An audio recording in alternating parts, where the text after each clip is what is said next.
Okay, good morning, everybody. We are recording. Welcome to the webinar, Vaginal Steaming and Trauma, Reset and Repair Earlier Experiences. I'm so excited to be here with Kimberly Johnson.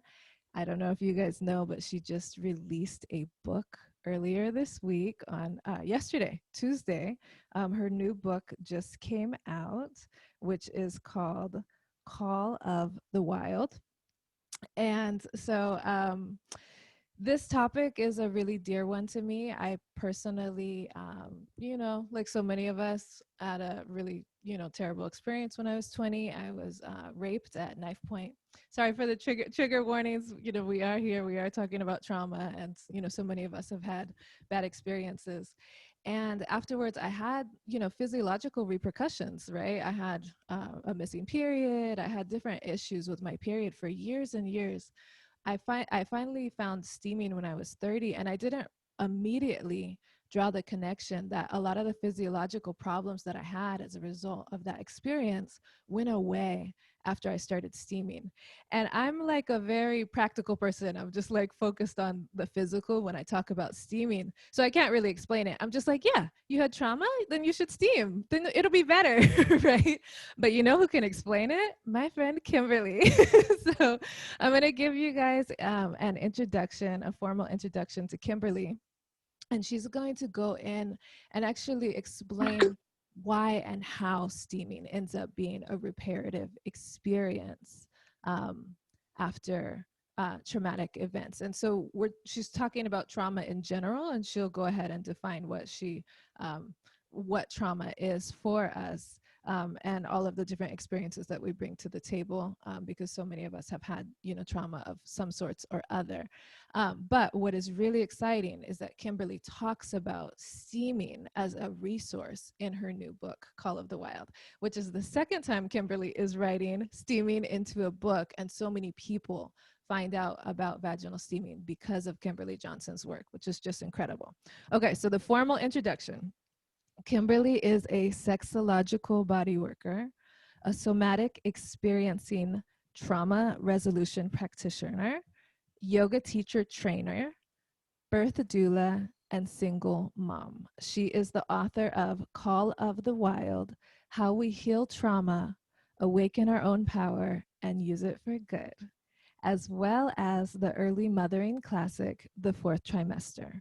She is the host of Sex Birth Trauma podcast and creator of Activate Your Inner Jaguar, a real world understanding of your nervous system and embodied consent. And without further ado, I'm going to pass it over to you, Kimberly. Thank you, Kelly, and thanks everyone for joining. I've been really excited about this talk and being with this community, which is a dear one to my heart. Kelly and I are soul allies and constantly lifting each other up, and there's so much that I have to say about steaming, and it's so powerful in so many different ways. So my intention for this talk, so in this talk, we're going to talk about a definition of what trauma is. We're going to talk about 4 potential causes of any imbalance, because sometimes when we have symptoms and we're not getting better, it might be because we're only looking at 1 or 2 of these causes. We're going to talk about this real world understanding of our nervous system from a felt sense. And then we're going to talk about vaginal steaming as a positive reparative practice. What we're not going to do is talk about really specific symptoms and syndromes, because that's beyond the scope of this call. And one thing that's incredible is that in the old days, it was really only Kelly and a few other people who could deal with the complexities of each of you. But now there's a lot of STEAM practitioners. And so we'll have some follow-up for you in ways that if you came here because you have one specific problem that you really need help with, that will be linking you up with that. But this will give you a context. It's kind of like pulling open a deeper layer of understanding, so that maybe some of your own puzzle pieces will start to fall into place. So trauma is a big word.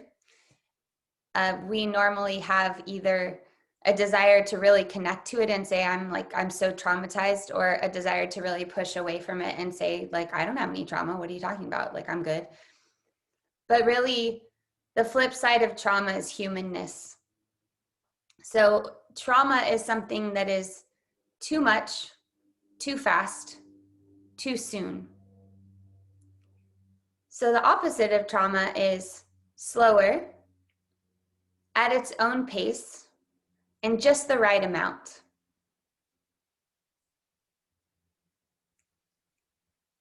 So that gives us some clues about if you're a practitioner or if you're working with yourself. Just slowing things down and noticing what is the right pace for you, what is the right rhythm for you, already helps your system to recalibrate in current time. Most of you, I didn't do a big introduction for myself because probably many of you already know me, but a major turning point in my life, which made me write my first book and also continues on till now, is helping women with birth injuries and birth trauma and sexual boundary violations and gynecological surgeries. So the book that I wrote is from a female perspective. The first chapter starts with a woman who is pregnant, because it's usually considered like an outlying experience, when really it's so common. It's a common experience. So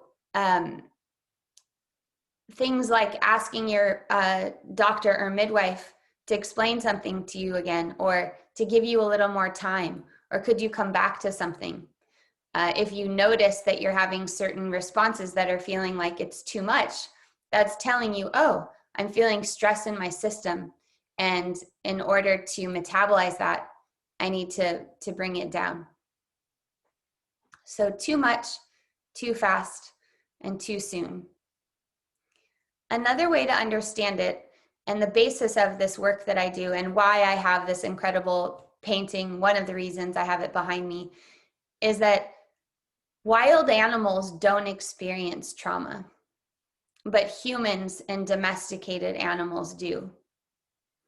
So that gives us some clues about what we might do in order that we can digest these experiences that happen. Because everything that is stressful does not have to become trauma. So for instance, we're in a global stressful situation on many different levels. But what determines whether that stress becomes trauma is how well we're able to digest that and metabolize it in our own system. And that's why the same thing can happen to more than one person, and one person is left traumatized and the other person isn't. Because it's based on our own system. So we can never judge it from the outside. Our mind usually wants us to get over things. It wants us to be better. We want to be able to carry on, but our body might have different information for us.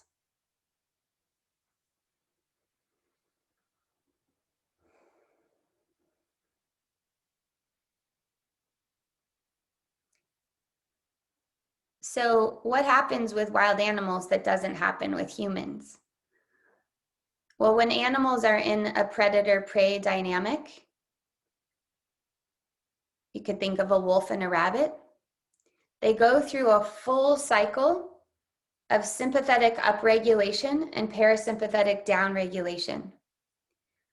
They go through a full cycle of activation. Oh my gosh, there's something that I want it so bad, I'm going to go get it. And then if maybe they get it and maybe they don't, they have a moment of recognition. They have a downregulation and usually some discharge, yawning or shaking. But because as humans, we have this social nervous system, we oftentimes we're conditioned to behave in certain ways so that we skip over the opportunity to slow down and really notice what's happening in our body. And as a result of that, we get out ahead of ourselves. And then those tension, the stress, the holding, or the collapse gets imprinted into our systems. And I like to think about this as like a record. So nowadays we have vinyl again. My daughter just bought a CD. I thought the CDs would never come back, but my daughter bought a CD. A record makes a full rotation, but if there's a scratch in it, it skips at the same place every time. And that's what happens in our nervous system when we have a rupture, is that every time we get into that similar situation, and that similarity could be a similar smell, it could be a similar image that we see, it could be a place, then our system short circuits at that time. And so the healing of trauma allows us to repair that scratch, and then we can make a full revolution, and then we can hear our own song again. So there's so many ways, and the work that I studied, primarily somatic experiencing, comes from the work of Dr. Peter Levine, but he was really studying a lot of indigenous and shamanic practices. So this is you may have things in your own culture that are already inbuilt in the way that your people metabolize this. Because this, like I said, this is just an inherent part of being human, that we have ritual, that we have tradition, that we have rhythm, that we have ways that we come together and move our bodies together in order that we are able to not just metabolize the trauma individually, but that we metabolize it together. So what is trauma? It is the imprints, the physiological imprints that get pushed in and held onto as tension, as behavior. It could be a way that you organize your body. It could be the way that you speak. That's based on a past experience rather than what's presenting itself to you in the present moment. And the healing is the ability to liberate that energy so that you can feel more of your own life force. You can feel more of your inherent expression.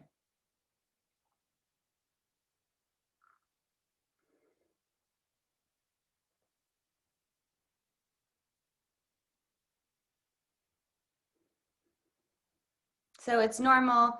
Kelly shared her experience. Sharon has written in the chat about a rape that she experienced. If you're showing up for this call, you probably have something that you're wanting to repair, or that something that you're helping people with. And so I just invite you even now to notice what's happening in your system. And sometimes with trauma, we feel things. Maybe we have emotions that come up and we don't know why, or maybe we have sensations like, oh my gosh, all of a sudden I'm crying and I don't know why, or I felt my heart start racing and I'm not sure why. That's all normal because that's part of somatic learning. So when we stop trying to learn everything with our front brain through bullet points and memorization, and we start to allow this information to come in as you are now, it's normal that you start to feel things moving. And hopefully this is a space that's at a pace that you can digest what's coming up. But for any reason, we are sending out a replay. You remember, you can always get up and walk around where you are. You can always go to the bathroom, get a drink of water, and come back to this.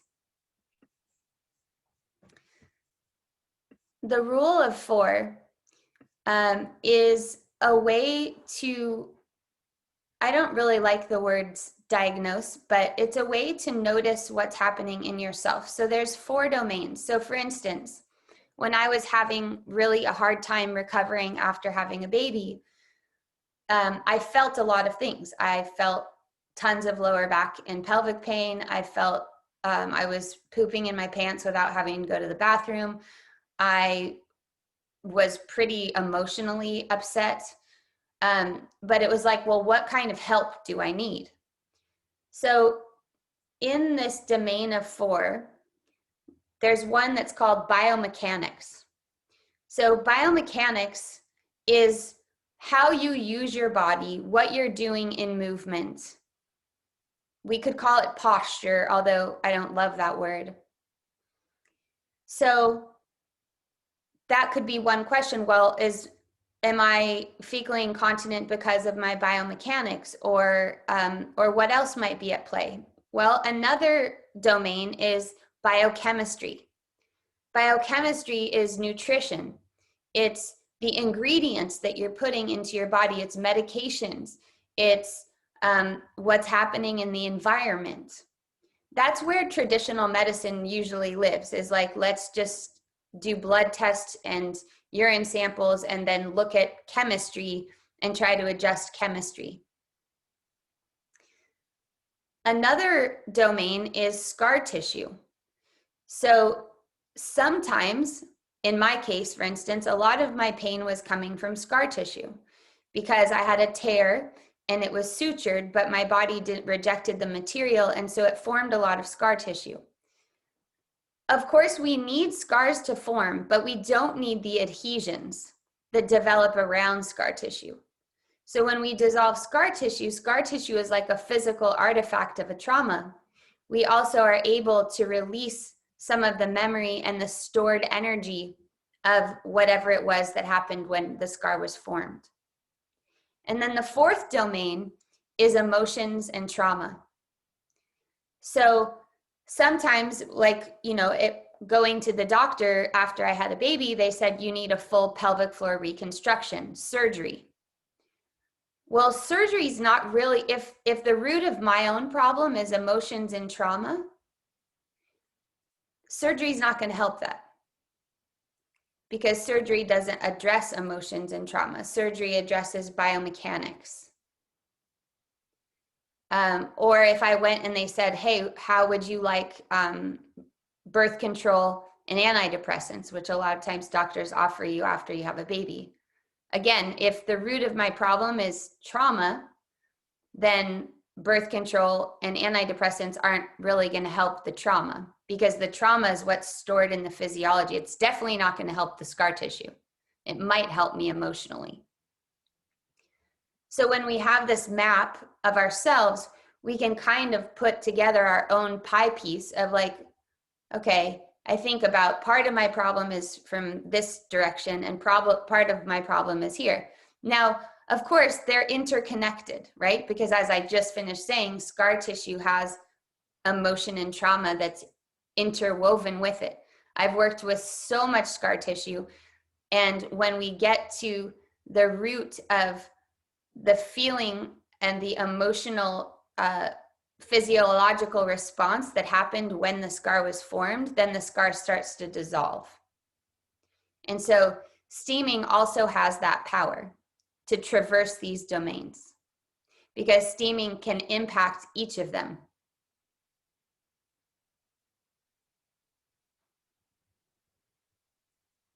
I'm probably one of the only trauma practitioners out there that's talking about steaming as a potential trauma healing tool. Kelly does, of course, but it's also because most of the trauma work out there is coming from the psychology field rather than from the somatics direction.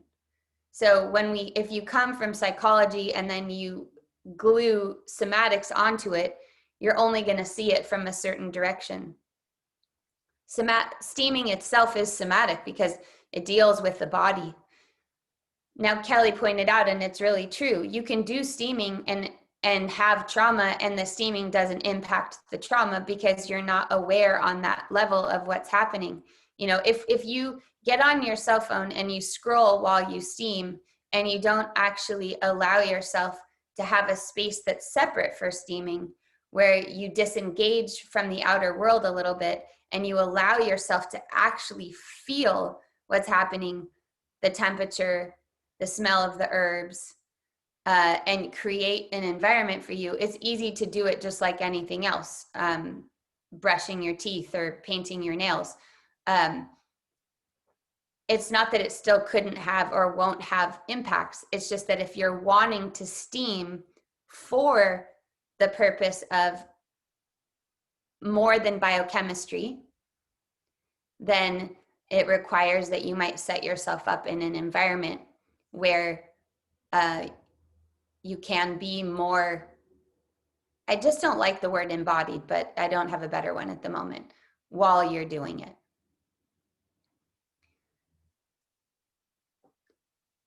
In our working definition together today, we're saying that trauma is in the body. So it's if you've been under general anesthetic, for instance, that's impacting your brain and your neurology, but it's not impacting what your body is receiving. So if you have had surgery, your body still feels that it's under attack. Your body is feeling that it's being cut. Even if your mind knows that it's necessary and your brain has been anesthetized, your pain receptors. So the body needs a chance to complete those cycles of fight, flight, or freeze that it incurred during a surgery.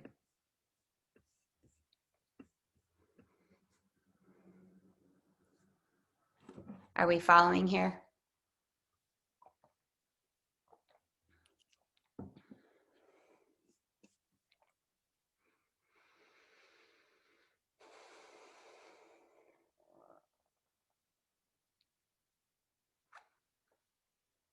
So I want to take you on a little cascade with me and give you kind of the quick and dirty in terms of the autonomic nervous system, but don't tune out because I'm going to make it simple. When we were all in high school or middle school, most of us learned that the sympathetic system is fight or flight and the parasympathetic is rest and digest, right? I haven't met too many people yet who learned something different than that. So that's what I learned, and that's what most people learned. That's apples and oranges. That's comparing two things in different states.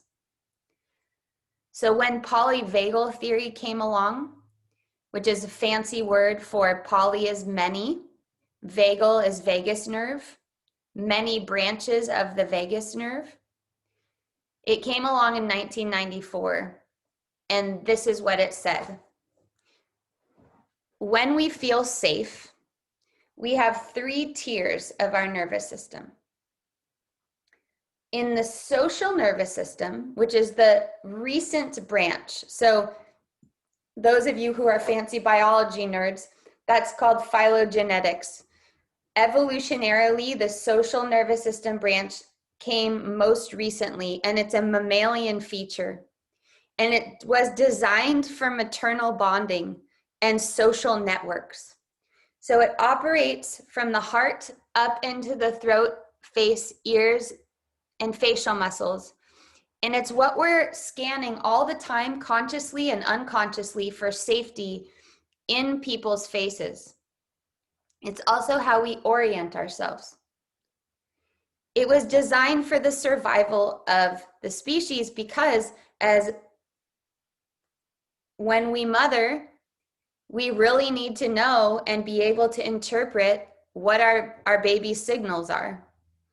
And that bounces back to us because their survival also depends on how well we're mirroring their experience back to them. So if you're in a female body and you have more estrogen, females have more estrogen than most males. Estrogen is a bonding hormone. It is designed for us to really care about how other people feel and to care about the group. When the social nervous system feels safe, we feel that we can be different and still belong. We feel that we don't have to minimize ourselves or be nice in order to have a sense of belonging.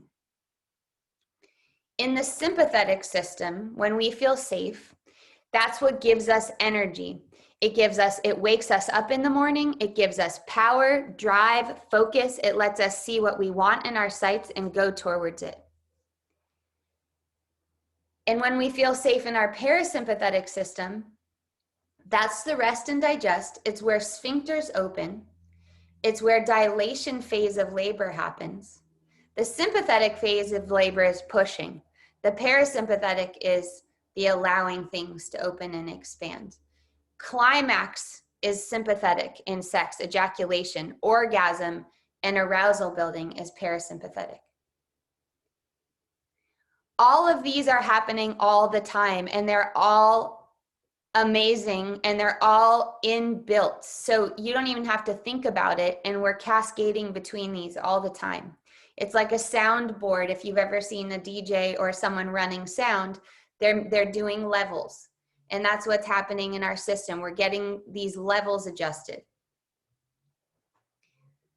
On the flip side, when we perceive threat, and what that threat is depends individual to individual based on a lot of things, based on our connective tissue density, based on our upbringing, based on our cultural and religious scripts, all kinds of things. When we feel unsafe in the social nervous system, we have two choices. We have fawning. Fawning is being really nice, appeasing, minimizing your own needs, and staying close to something that's threatening or has more structural power, because you're safer if it's predictable than if it's wandering out there. That fawning response, I hope when you hear that, it's physiological. It's not manipulative, because manipulation means that you're actually trying to do that.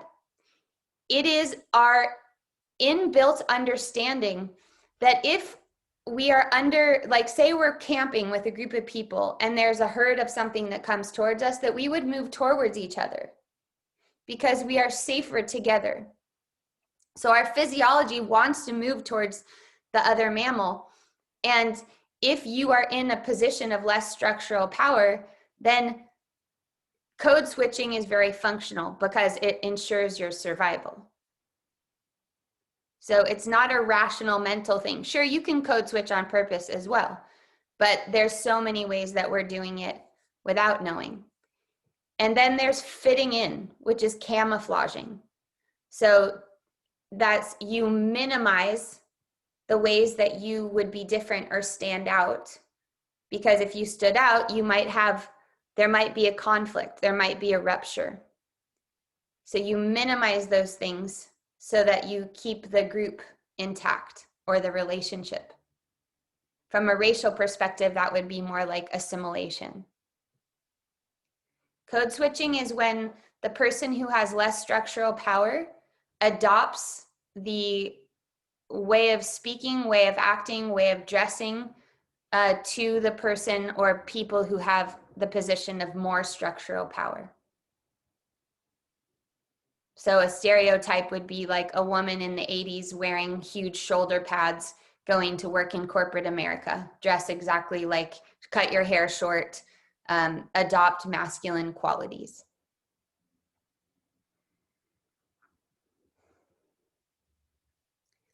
This is really important to understand because we have so much self-blame and self-recrimination without realizing how much of our fundamental survival wiring is operating in this domain.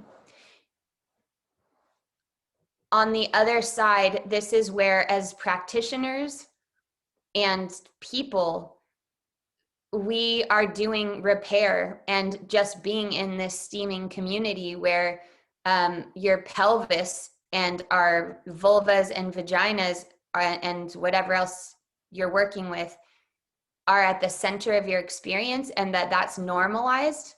That in and of itself is repairing the social nervous system. Creating a space where you can be heard, where you can feel safe.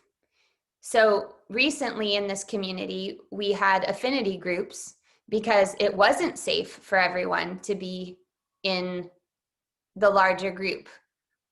But eventually that is in service of creating a space where people can both have their own voices, but also be aware of who is and who is not holding structural power, and to be able to perceive that in our felt sense.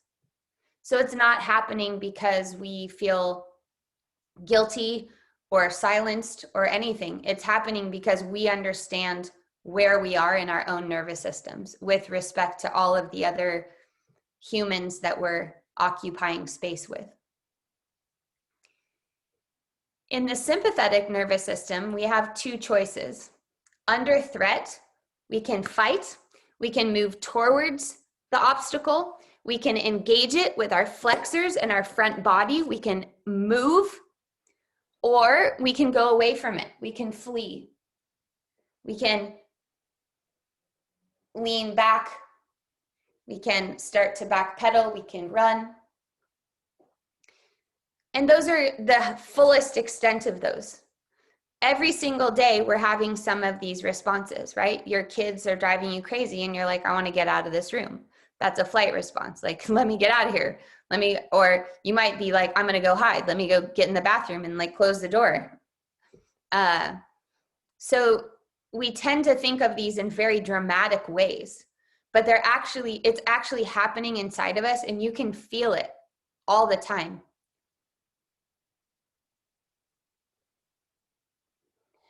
When we are under threat in the parasympathetic, so the social nervous system is the vagal nerve ventral front. The parasympathetic is the vagus nerve dorsal, the back. The dorsal side, this is also what we learned, it's not just rest and digest. That's when the parasympathetic feels that's when it's safe. When we feel unsafe, if the threat registers at a very high level, we have the freeze response or collapse, numbness. Again, we're not choosing to do this. Our rational mind is not in charge of our nervous system.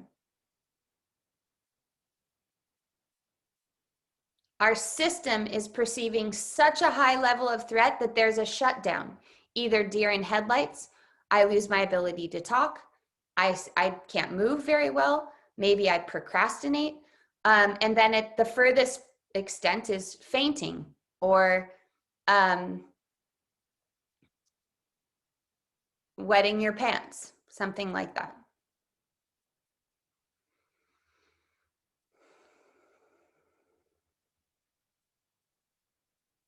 Panic attacks are in the flight branch. So remember, I was saying that there's incomplete cycles. So if your incomplete cycle is flight response, and you've had a lot of experiences in your life where you wanted to get away, but you couldn't, which by the way, most of us have, because when we're kids, we might want to get away, but we can't because we rely on our caregivers. So if we were to actually do that, it might damage our relationship and compromise our safety. But a panic is the furthest extent of a flight response.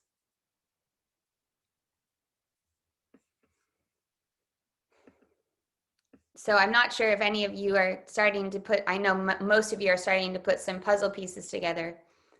But if freeze is like the word freeze, like freezer. Different parts of us can be in different states. Our organs can be in different states. So steam is warm. It is going into territory that could potentially have freeze states. And that could be because of colposcopies.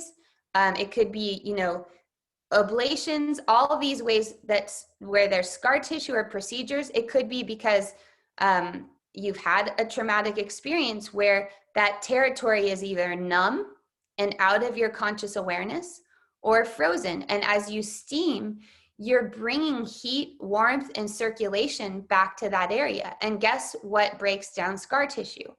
Heat and movement. And castor oil is also really helpful for that.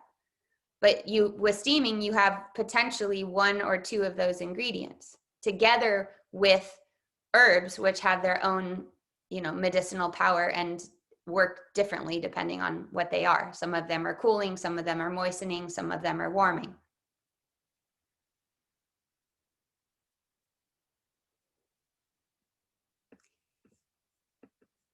Kel, do I have access to do a screen share?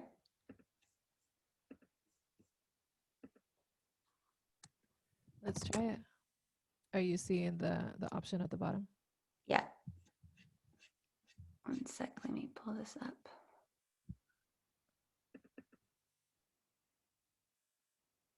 I can't believe you just go around with all this information in your brain.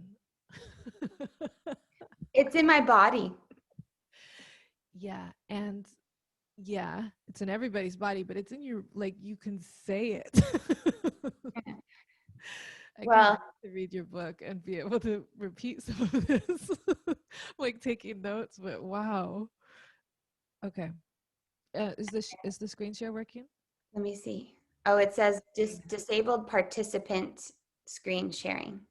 All right. Let me Well, settings. Kel, the reason that I have it in my brain, well, first of all, like this is all I talk about, right? Like when I speak Portuguese, I can speak about certain topics, which are basically like pregnancy in the fourth trimester, because I talk about it so much. But it's because I care so much about it, and because I know that I know it's not basic, but there is some simplicity to it, that there's so much opportunity for repair. And that, like, the way that I see it, there's, like, in order for this next generation to really take what we've set forward here, is like we kind of have to get this part, because so much of the difficulty in every way that we're seeing is because we don't get this. And once we can take away the shame and the morality that we've put on this, like, oh, well, I'm weak because I do this, or I'm strong because I do this. And we can actually notice, oh, I'm in a freeze state, and that's why I can't tell my doctor what I want. And so what happens when you're in the doctor's office and they're like, okay, let's schedule that appointment. Do you want to schedule that appointment? How about right now? How about right now? And you're going, no, okay, I'm freezing. I can't say that, and that's okay. And I can either say yes and then not show up. I can say yes and reschedule the appointment. I can say yes and get a second opinion, or I can say, could I have more time? This is happening too fast for me, right? Because even that interaction, which we have so much of the time, is like, don't you want to do that? How about you do that? Let's do that. We need to give ourselves the space to lean back into it and say, well, okay, my mind might be telling me this, but my body is telling me no way. And so much of the time, we get so much incentive to override what our body's telling us. And the more times we do it, it's called an associative stack. It stacks on itself. So people are like, well, why do women blah, blah, blah? Well, it's like, well, let me think. My first pediatrician visit at 7, I'm getting a genital exam, but I don't know why. I mean, that's already really weird. And then the layers just keep stacking till we get to a really high charge event. And then we blame ourselves. Well, I thought I'm a feminist, and I'm a vaginal steamer, and I know that I need da da da da da. And but then I got to there and I couldn't speak for myself. All those years of freaking boys snapping my bra, that used to happen all the time when I was, 10 to, you have a lot of years of not being able to act out. That makes total sense. So you should be good for screen sharing. So why don't you try that again? Yeah. And then also somebody mentioned something in the chat. I wanted to share something. Lisa, thank you for sharing this. This is something that's just so common. She says that she told her doctor um, after her colposcopy 25 years ago that she couldn't orgasm anymore. And he laughed at her. Right. Thank you for sharing that. And also, um, it's just so disappointing that that happened to you. Like my response is to say, I'm sorry, but I didn't do it. He's the one that needs to be sorry, right? And this is often what's happening to so many people, and this is why we talk about it, right? This is why we have these conversations. A lot of things that happen at the doctor's office is very traumatic, and then also this is a person who's supposed to be your caregiver, your care provider, and they're not listening, right? Or they're ignoring us. So anyhow, that's a big topic. How's it going with the screen sharing? Are you able to do it now? Yes. Okay. Okay. Um, and so, that's one thing that I do recommend is steaming before and after you get back from a gynecology appointment, just for whatever might have happened there, right?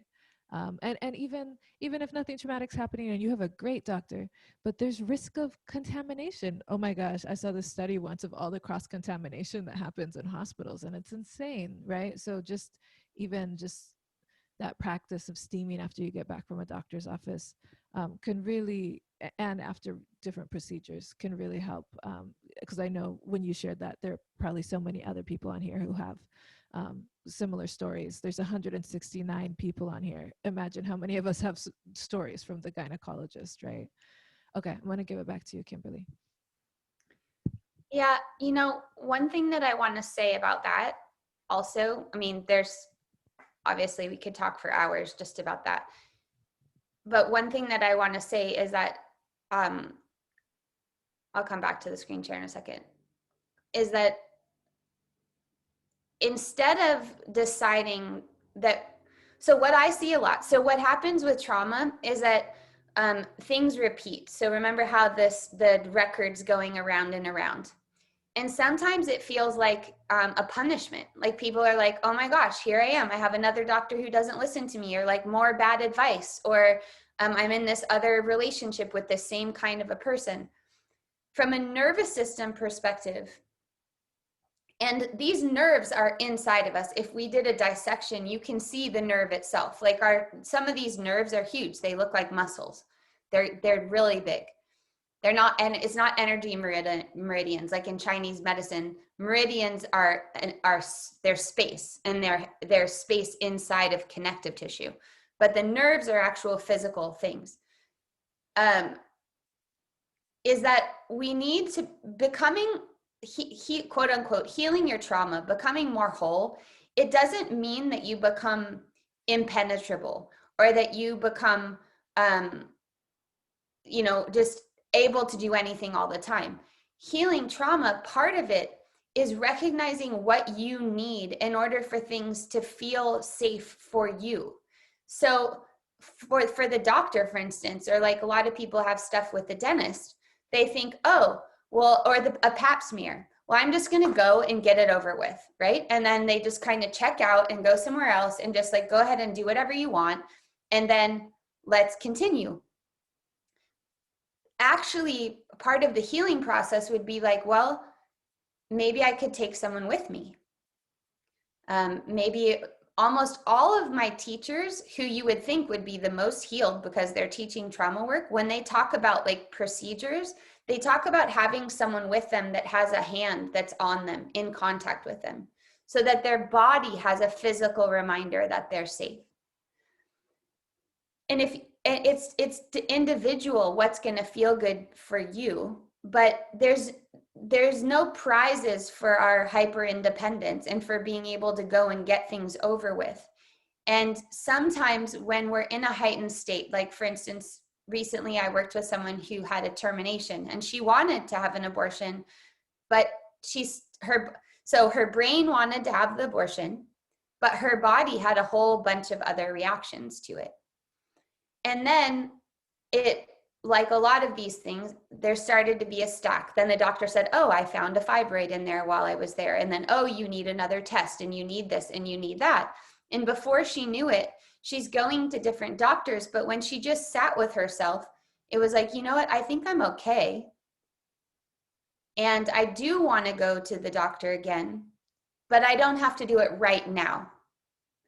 I could wait a week and check in again and see what happens after a week, right? Or 2 weeks. Again, that too much too fast makes us think that everything is urgent or an emergency, rather than knowing that we could take our own time with something. Yes, recognizing what you need in order things to feel safe for you. Exactly. And this includes things like identity. If you need a Black practitioner, or you need an Indigenous practitioner, or you need somebody with you that looks like you or whatever, that is legitimate. And don't let your mind tell you, oh, I wish you could just do this. Oh, if you were stronger, you could do this. No, the strength comes in the recognition of what is true in this moment for you to feel safe. Sometimes you need to complete, if your body is telling you, I need to get out of here, sometimes you need to get out of there and provide yourself the time and the space for you to be able to re-engage.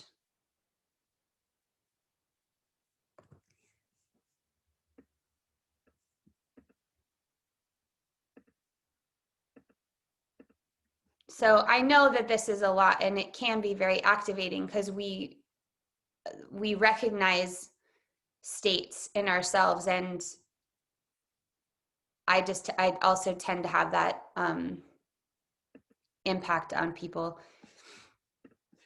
That's why I went to school, because I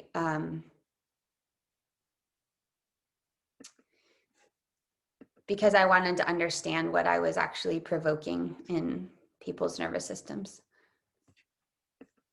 Now I understand. Okay. So one of the most foundational principles of trauma healing is called pendulation. And in the process of healing, when we first start, so red in somatic experiencing is representing something that's painful and doesn't feel good. And blue is representing something that feels great, that's pleasurable, or sometimes great, sometimes just less bad. And normally in this culture, when we think about healing, white over culture, we think that we just have to figure out what's wrong, figure out the problem, and even talk therapy is like talk about the problem. And it develops and it augments our what's wrong attention. And this is a challenging one, because there's a lot of different ways that our system fights with us, because, you know, if you're an activist like I am, it feels like, well, if you're feeling that something that's good, are you ignoring the reality of other people that are suffering? You know, does that mean you're spiritually bypassing? But in fact, what we know about healing trauma is that unless you can find footholds in something that feels good and protract that thing that feels good inside of you, then we can't go into this part without really diving into a deep pit. And some of you know this because you're practitioners and you're trying to help people feel better, but it's like they just keep going back, right? So when we first start this process, we go way into the red and then a little in the blue, and away in the red and a little blue. And then over time, we can stay a little more in the blue.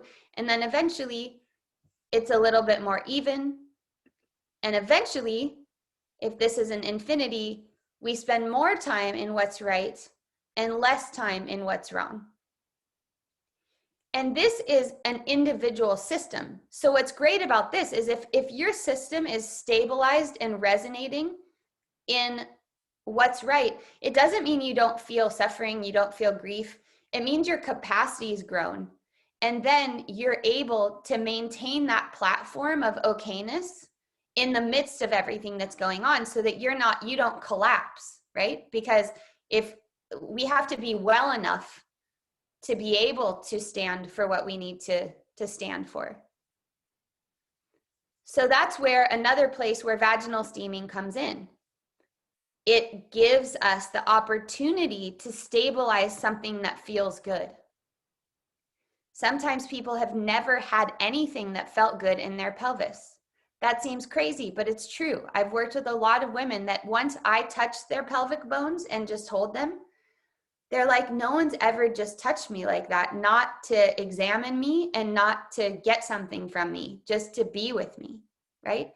So steaming has that potential, that the steam itself is non-threatening, it smells good, it's warm. And if somebody can feel that and let that register, all of a sudden their body has an experience of, this feels good, and it's possible to feel good in this area. We can't renegotiate trauma if there's no one home in the body. So steaming is another way to bring someone into their body, right? I could ask everybody on this call right now, what are you noticing inside your body? For most of us, that's a really hard question to answer because we might say, oh, my neck's tight or this or that, but we're not used to feeling, well, what's happening in my viscera? What's happening?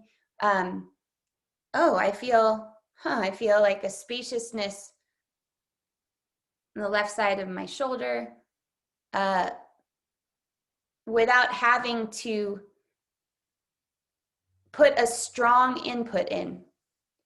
So those are just some of the ways that steaming can help. It can help us come out of freeze states. I have tons of slides, but I don't want to inundate you with information because information can also be too much, too fast, too soon. So it's really about what's the right amount, so that it's helpful to you for today.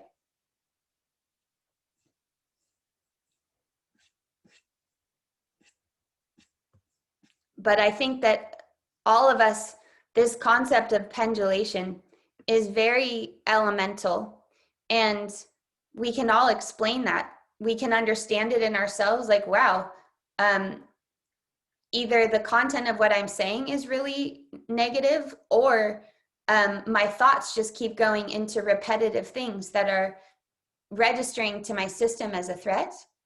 And how can I reorient little by little towards something that's working, not as an avoidance strategy, but as a way to calibrate my own instrument so that I can have full power to express what it is that's mine to express.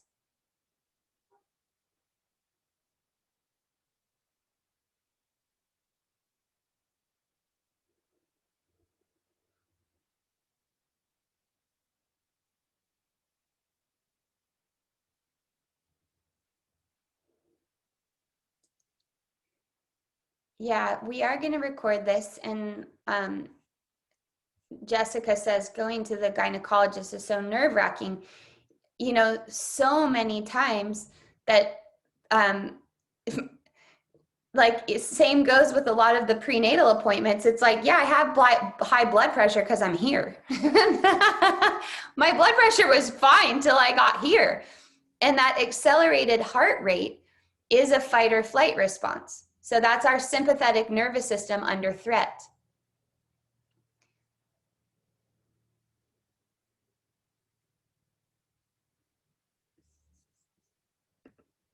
Kelly, did we say we're going for an hour or an hour and a half? I was thinking the talk would be an hour, and then we would maybe take a couple questions. Okay, cool. Did you like the pendulation graphic? I missed it. Oh, okay. Watch it with the recording. I was in the chat. Okay. That's okay. Okay, let me see one more thing. Well, this one I think For is the record, I like all of this. I really want to learn how to use this type of language, because I get it. I think all of us get it, like, because we've lived it. We've had to live through all of these physiological or this we've had to live with a nervous system, right? And with all these responses without the language. In my case, I haven't had the language to express it. It's so useful. Mm. Every time you're talking to me today, I want to cry. I don't know why. I guess I just love you so much. So this chart is to me, like, this is in the first chapter of the book. It's the first chapter of the book is free on my website. So if you want just this, you can go to kimberlyannjohnson.com/chapter and you can have this. I don't know in the recording if this slides show up, but this chart changed my life. I mean, I made it, but aspects of it I didn't create. So here's the stair stepping of the nervous system I was talking to you about: the social nervous system, the sympathetic, and the parasympathetic. When I learned about this, I added confusion and disorientation to the freeze response, because to me, those feel emotional. Because when I feel overwhelmed, I often am operating kind of in a haze. And I was really operating that way a lot in my 20s for many different reasons. But when I came out of that low level freeze, I realized, like, wow, I was in that low level parasympathetic state a lot. And you can be in functional freeze. So you can be highly functional in your life and still be operating with a degree of freeze. And we get a lot of, if you're a healer, we get a lot of positive reinforcement for freeze, because it's, we can stay still for a long time. We can listen for a long time. We can appear really mellow. Like, a lot of times people would just be like, oh my God, you're so mellow. And it was like, well, actually I'm not on the inside. But you're perceiving that like down regulated state. I want to tell you a story about this, because I think that that's the best way for you to understand. And it's personal, but I share a lot of my personal life in teaching, just because I'm really interested in breaking down authority and what we perceive as authority. And so I think sharing personal experience is a part of that. I'm not up here like I'm trauma person, totally healed, and you poor little people who aren't healed. Like, we're in this together. So my daughter's father, when he was a teenager, he used to go to work with his dad during the day, and then he would go to school at night. And his dad worked construction. And sometimes they would come home at lunch. He's Brazilian, so they have like lunchtime, couple hours. And one time after lunch, his dad fell asleep and he went to the beach to play soccer with his friends. When he was playing soccer, he lost track of time. And so his dad woke up and he wasn't there. And in a rage, his dad came to the beach and was furious about it. And he chased Silvio with a 2x4 and hit him on the head with it. And he has epilepsy now as a result of that experience. And in relationship or at work, he hates authority. And like every job he had, he would find a way to have conflict with almost everyone. He's a waiter, find conflict with customers, conflict with the managers. And to me, would go from a normal state into rage very quickly. And I never quite understood until I got more of the picture. So if you've had a lot of experiences where you've been confined, immobilized, or helpless, which of course he was a kid, and he was humiliated also, which humiliation is up here in the social nervous system, because in front of all of his friends, his dad basically like won in a way. He was very quick, because he had all of that unresolved trauma in his physiology, that any challenge of authority or someone who he felt was trying to top him, he would go to the highest degree of threat. And we see this happening all the time, right? Where, you know, especially because in white overculture, we try to minimize our white people, we try to minimize our emotions and like be really rational about things. And then we see how much moral outrage is happening based and you know, people think that it's like so disproportionate, but in that case, it's like centuries of oppression, enslavement, indoctrination. And so it's that century of forced oppression, and you know, it cycles up to this annihilation, right? And that's where we're at culturally, is this extreme immobilization to this extreme state of fight, and it's necessary. So if you understand it from a nervous system perspective, it makes complete sense of why we have these pendulations, and it's actually not disproportionate, it's accurate. But if you were raised like I was in the white, I mean, all of us probably here are raised in the white overculture, even if you're not white, then there's this bifurcation of what we see as permissible. So in the white overculture, the fight responses are really reserved for males.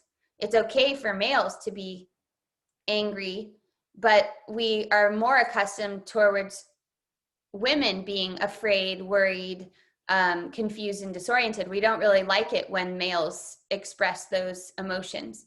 And conversely, we're not comfortable with women expressing irritation, frustration, anger, and rage. And we're kind of okay with women being more worried and concerned or confused and disoriented. All of these are human responses. They're mammalian responses. So in my classes, I teach activate your inner Jaguar, because most women have had so many experiences where we haven't been able to say what we needed to say, had the amount of time that we needed to decide, or make the movements we needed to make to create safety, that we need to complete those freeze and flights in the fight response. And the same is true with fawning. To get out of niceness and acquiescence is to stand your ground and to be rooted in your center, which again comes in these healthy sympathetic responses. So what you mostly read in trauma literature, which is mostly written by males and mostly written by white males who have taken indigenous practice or taken their own experience as the norm, is that we need to calm down and we need to down regulate and we need to relax. But for most people with less structural power, it's going to be in the healthy activation where we're going to do the repair. And, you know, one thing Kelly and I have in common is that we really are looking at the big picture, and we're working sort of subterraneanly a lot of the time on the big picture.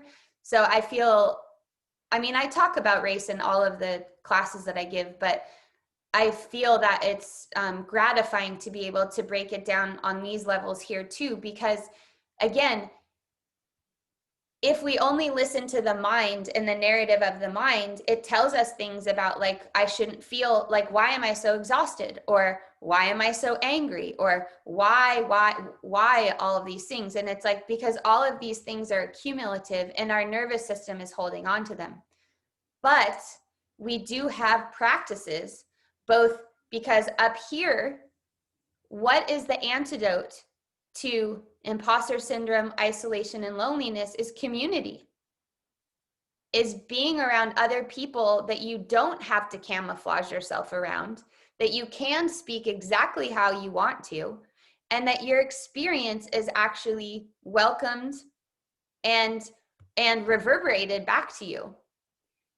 And what else does vaginal steaming offer besides this incredible community that Kelly has built is also a way out of these freeze and flight responses until you hear women coming out of this, both with biochemical outcomes like fibroids that have dropped in the toilet or regaining connection to their fertility, or with our 4th trimester vaginal steam study, they're like all of us, you know, the people who have steaming aren't having so much pain at the incision. All of those things, not having as much pain at stitches, having your uterus go back to its normal size in a, you know, relative amount of time. Those are all going to give you more access because you're spending less time in red, actual physical pain. There's even possibility to be in blue. Right? Because if you're feeling so much pain, how do you enjoy breastfeeding, or how do you enjoy those things when the red is It's not that the red's not real. Sometimes it is very real. So thank you for being here. I am in 100% devotion and service to this community, however I can be. I hope that the book, which is actually, Kelly, it's on sale for 26% off now. So it's $20 on Amazon. We had a long talk about this, which is, you know, we want to support Black-owned businesses and feminist bookstores and all those things. But ultimately, right now, you can get the book for less money. And once it gets rankings in Amazon, all the indie bookstores will carry it. And we can do even greater work with what we're building. So I also want everyone to have this language, because I believe that most people really care. And I believe there's like 10% of people that don't and are just like assholes. But I think the rest of the people care. But we don't have this elemental language that's not moral. So it's not like you're bad and that's why I'm fawning. Or it's not like, it's like, no, I'm noticing that I'm frozen, therefore I don't know if I want to have sex right now. It's not good for me to move forward when I'm in this state. It won't be good for anyone. I notice you have, these states tend to pendulate. So the more in fight mode someone gets, the more frozen the other person gets, right? We're seeing that all over the place, because the typical expression that maybe a Black woman might have that come with a lot of anger, force, or energy, the more collapsed and frail the white person gets, because they can't tolerate the fire, right? So it's our job, when we're the person in structural power, to shore ourselves up and to create stronger boundaries so that we can hold the grief all together, right? So that we can stand and know what is the right direction to move. And the same goes with our care providers. So at least within the, like, at least now we know that like whiteness is a problem and it's our white people's job to dissolve it. I'm hoping that within the gender divide, we can also start to help males be able to say, oh, I notice you're fawning, or oh, I notice you're frozen, because there's so many sexual interactions that happen and the men are like oblivious and confused, because they're like, well, you went along with it and you said maybe, and I didn't even know. But if we had nervous system language, and not just verbal language, but felt sense language, oh, because each of our fawning looks different, right? Each of our freeze looks different. And we could actually tell someone, hey, like for me, when I'm about to freeze, I say yes, but I say yeah. So I'll be like, someone will be like, well, can you, whatever, can you Help me do move. another podcast today? Instead of saying yes, I'll be like, yeah. But the yeah is really a maybe, is really a no. I just have a hard time saying no, because I want to be a yes to things all the time, because I want to help so much.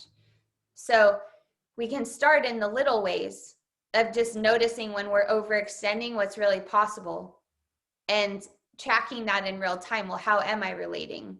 And what could I do right now? Could I give myself a little space? Could I ask somebody, I need some more time to think about that?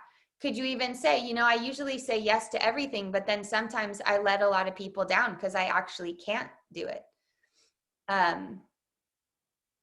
So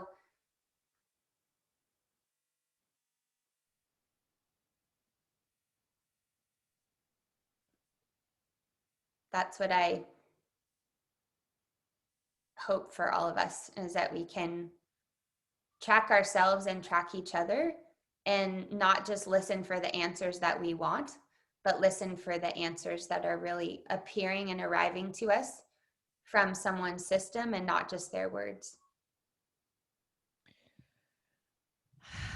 Kimberly, this is incredible. Okay, so people have been sharing a lot of stuff in the chats, traumatic experiences, making those connections to, why we, behave in these ways with fawning, right? And how you mentioned that it's accumulative, it's been accumulating for a long time as we've had, been socialized to, not do certain things or do certain things that are interrupting our complete cycle.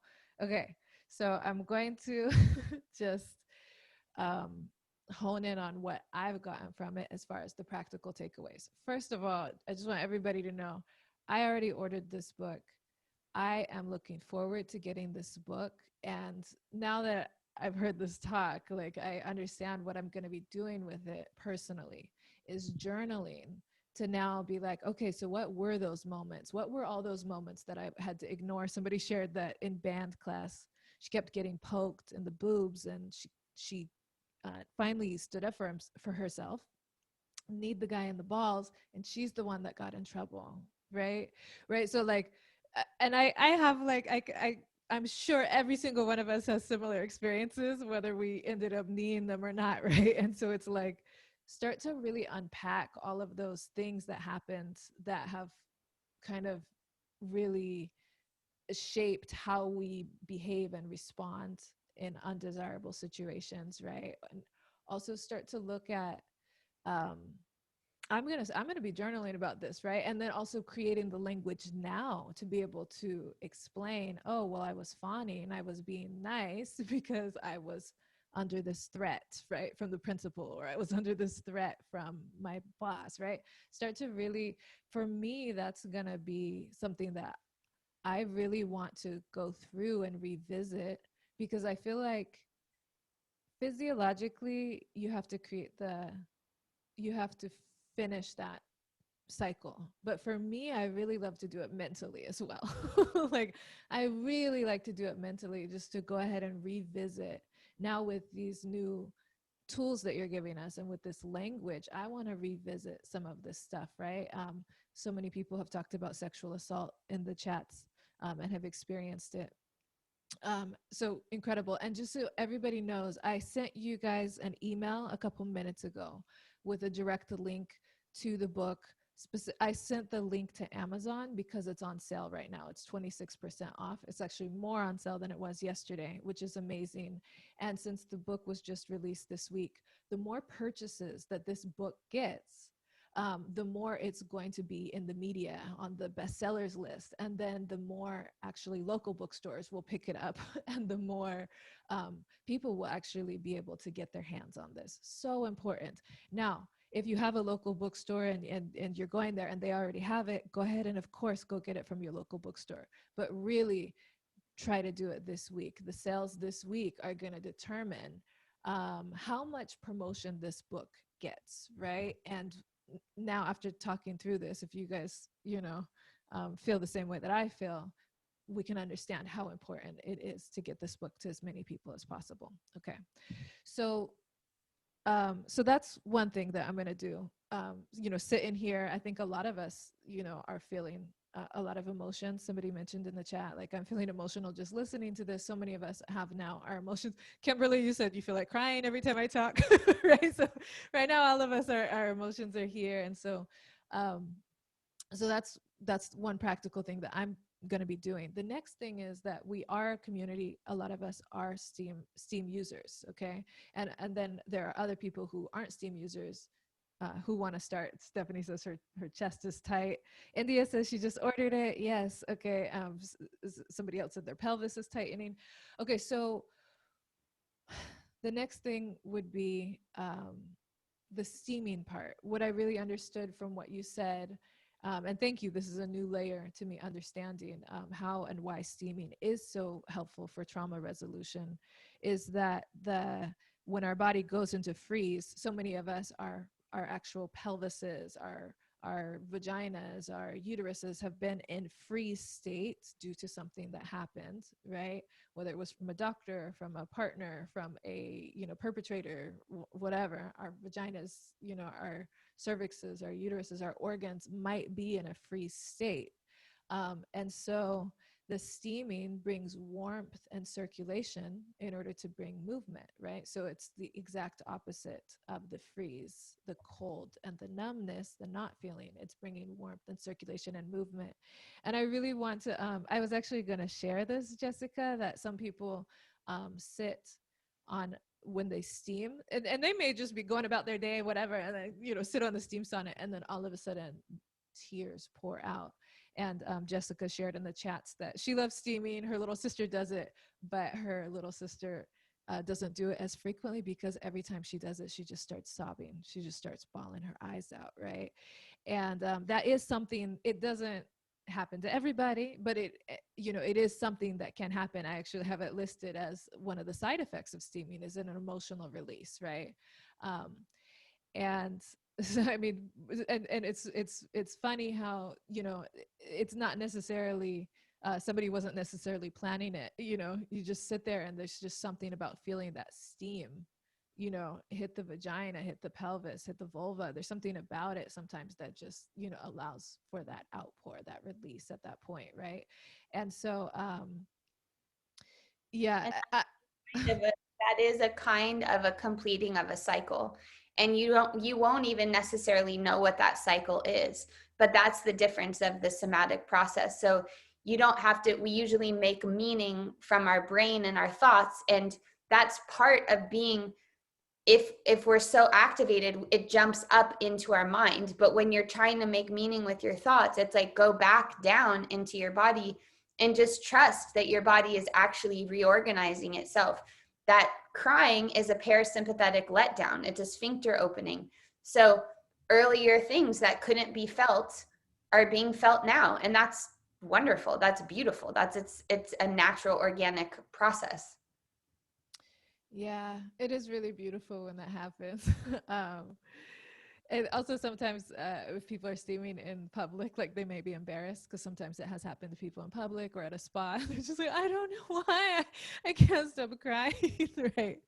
Um, so there are a lot of questions about the specifics of steaming and what herbs specifically can be used if somebody, had sexual assault, or, can steaming help with fibroids, and what herbs can be used for that. And so I want to, just finish this off with the practical information about steaming and how it relates to trauma. Um, so the way that I look at, um, I don't look at, oh, somebody was raped, and so they need this type of steam plan and these types of herbs. I always look at somebody's menstrual cycle. And if somebody doesn't have a menstrual cycle, I look at what their body is telling us, okay?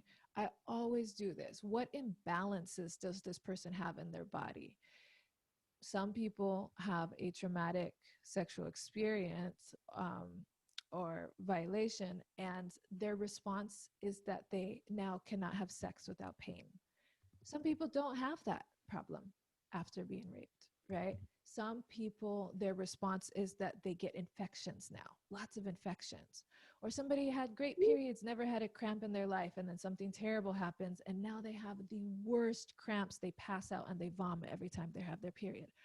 These are different responses. Some people have really heavy bleeding, as a result of a divorce or a rape or, whatever, right? They have really, really heavy bleeding. Some people's periods go ghost, okay? Completely missing. So I will use those two examples to explain that the same incident can happen. And you talked about this too, Kimberly. The same incident can happen, say a rape, and then for one person, that means that their period goes missing. So now when it comes to steaming and which herbs they need herbs that can coax their period back. They need herbs that can bring their period back. Because if the period is missing, say it's been a year and the period is missing, what's going on with the hormones now? The hormone cycle is also interrupted. And so this person has had a traumatic event. Now their body is in this freeze response, and now the hormones are out of balance, right? So ultimately, what we want to do is we want to bring the period back. Well, the herbs that bring the period back are a specific type of herb to bring the onset of bleeding, okay? Now, in the same situation, say the same situation happened, and now, but you have another person, and their response is now heavy bleeding. They're heavy bleeding. Sometimes people have a traumatic event, a rape, and now they're bleeding 60 days, 90 days straight. They cannot stop bleeding, okay? And it's heavy bleeding, right? Now, that person actually needs herbs to stop bleeding. Well, the herbs to stop bleeding are the exact opposite of the herbs to start bleeding.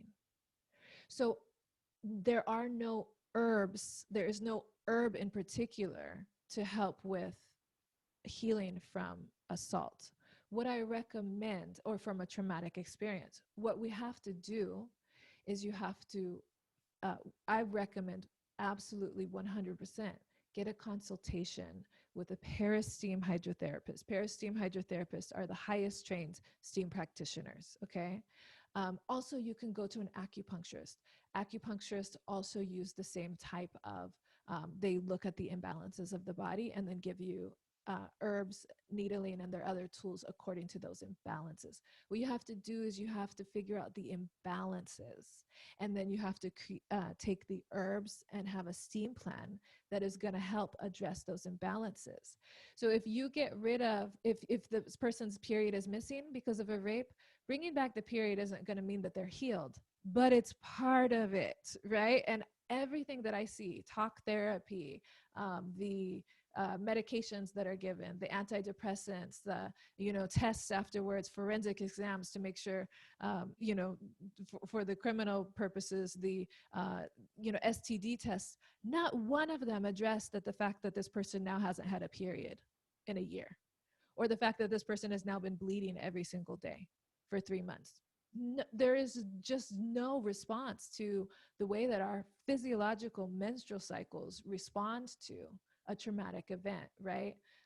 Somebody said that they couldn't orgasm after surgery. That's a physiological problem now, right? That's a sign that your organs are damaged, or are in some type of imbalance.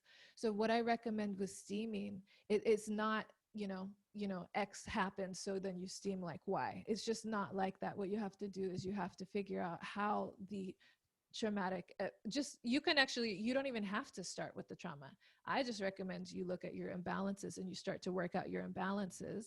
You create a steam plan that addresses those imbalances. You use the herbs that are going to address those imbalances, right? And for me, the trauma then starts to fade away, right? So I was raped, and so I couldn't have sex without pain afterwards. Well, once I started steaming, I was able to have sex without pain. So what did that do? It made it so that every single time I had sex with a loving partner, I wasn't re-triggered, right? So you see, like, addressing your physiological symptoms with steaming is all going to be interwoven. And then in addition to that, we now have this amazing book that Kimberly just wrote in order to be able to start to explain it and understand how and why. Jessica, once you read that book, or once your little sister reads that book, she may understand why she's sobbing. Whereas right now we're just like, I don't know, it's something that can happen when you steam as an emotional release, right? We can start to get the language around it. But I encourage everybody, I will send you a link. I offer consultations through my company, Steamy Chick, with a parasteam hydrotherapist, so that you can go and do an intake. We'll look at everything about your cycle and create a steam plan tailored specifically for you. That's a great place to start. Some of you are practitioners. Some of you work with others. A nurse was on here who's a gynecological nurse. If you are interested in using steaming for the people, for yourself and for the people in your community, and you're an herbalist and you want to make the herbs yourself and be able to create these types of steam plans that are tailored for people's different imbalances, then I invite you to become a practitioner. We cannot have enough steam practitioners. Every single neighborhood, high school, college, church, university, I said university, every single community needs steam practitioners that are going to bring this to that community. Recently, every single fibroid community, every single miscarriage community, all these communities, where people are coming together, around these different issues.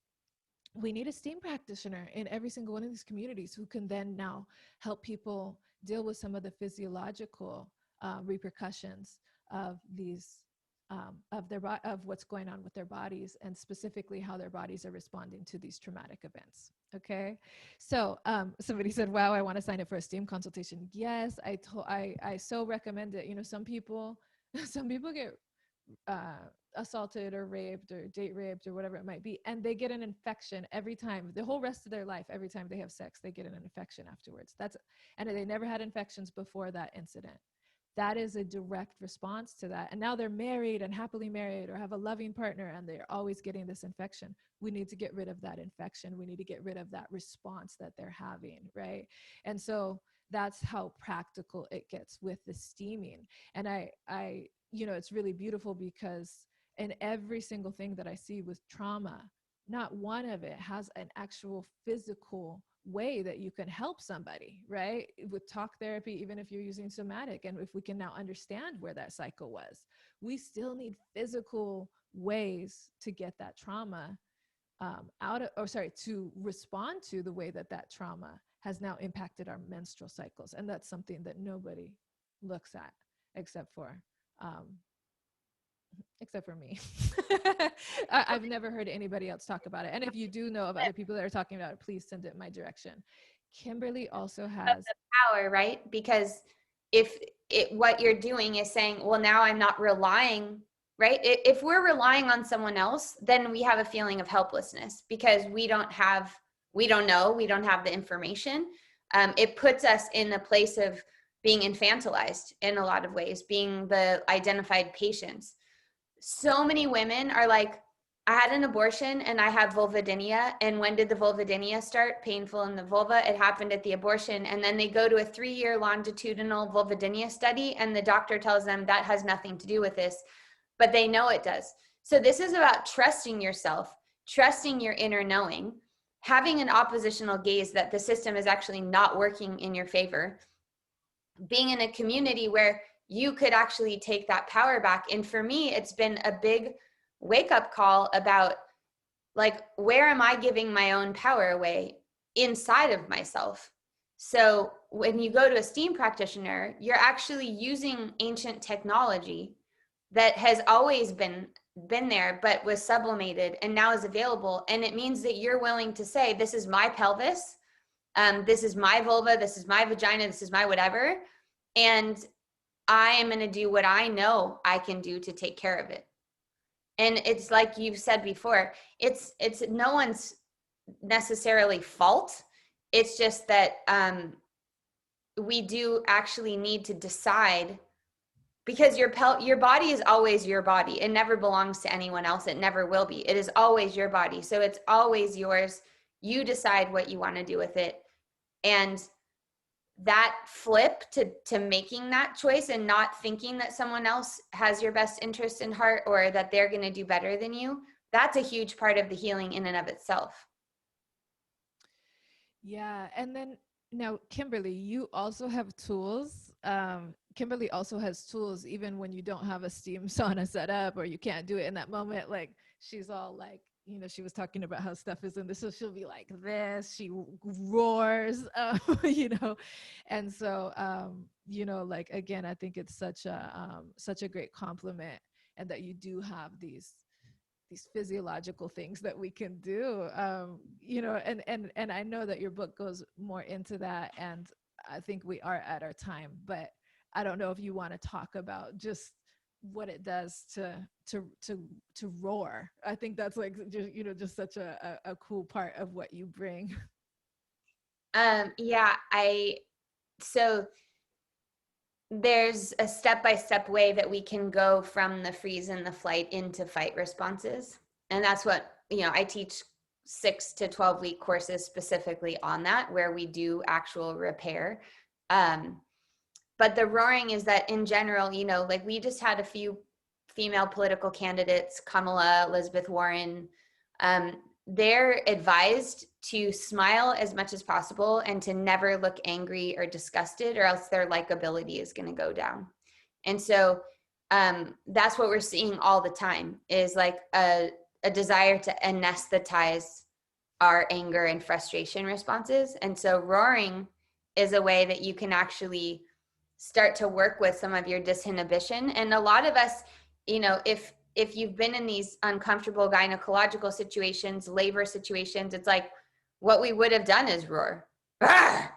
Like, back up, get off me. And so, kids do it all the time. They're in that kind of flow of animal behavior. And that's really what we want to get back to.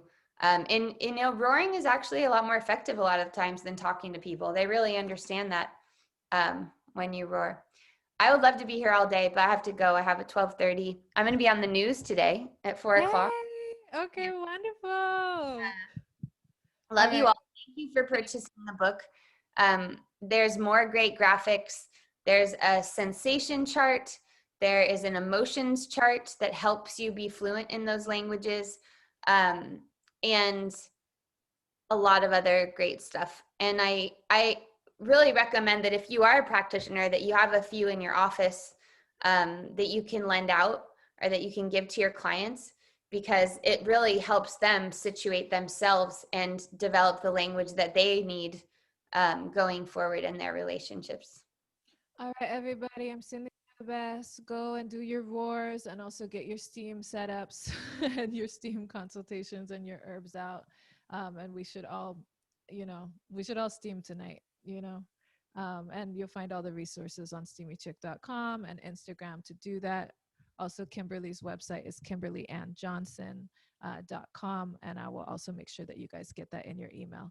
This is recorded. I will put it up and email out the link to the replay so that you guys can forward it to your friends and watch it again if you want. All right, everybody.